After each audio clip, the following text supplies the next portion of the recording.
शायद हम दोनों एक जैसे हैं बेटा। हमें हमारे सिवा कोई नहीं समझ सकता। अगर माँ बेटी की हैसियत से हम अपने जख्मों को एक दूसरे में ठीक करने की कोशिश करें तो तुम्हारा क्या ख्याल है, क्या ऐसा मुमकिन होगा?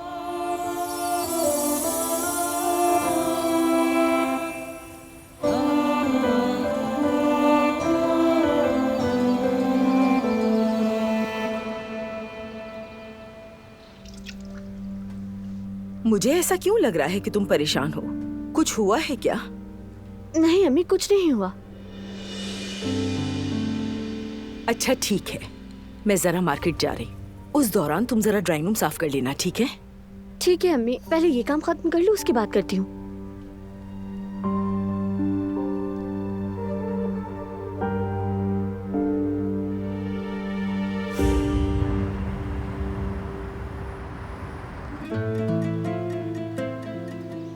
क्या कहती हो दिलहान? क्या हम इस रास्ते पर एक दूसरे का साथ दे सकते हैं? हर इंसान दूसरे के लिए अच्छा साबित हो सकता है, लेकिन उससे हकीकत तो नहीं बदलती ना। मगर अगर आप आके मेरी मदद करना चाहती हैं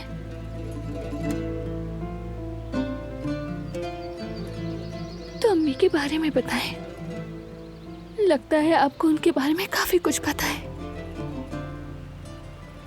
बस थोड़ा बहुत जानती हूँ। प्लीज, मैं सब कुछ जानना चाहती हूँ। मतलब क्या वो मेरी तरह दिखती थी? बहुत मिलती थी तुमसे। तुम्हारा चेहरा, नाक, कान बिल्कुल तुम्हारी माँ जैसे। उनकी आंखों का रंग क्या था?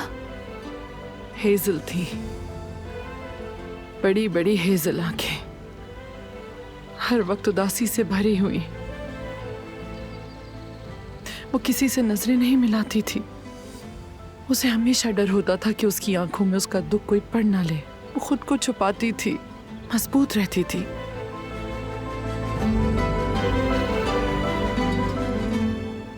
बहुत बहादुर औरत थी तुम्हारी माँ। उसकी जिंदगी का वाहिद मकसद सिर्फ तुम थी। क्या वो मेरे बारे में कभी बात करती थी? करती थी। तुम्हारा जिक्र तो हर बात से पहले और हर बात के बाद होना ही होता था। हर किसी को बताती थी तुम्हारे बारे में। तुम्हारी माँ को हमेशा यकीन था कि तुम दोनों जरूर मिलोगे, और कभी भी उसने अपनी ये उम्मीद नहीं छोड़ी थी। ठीक है, उनकी कोई तस्वीर है आपके पास? नहीं, बदकिस्मती से उसकी कोई तस्वीर नहीं मेरे पास।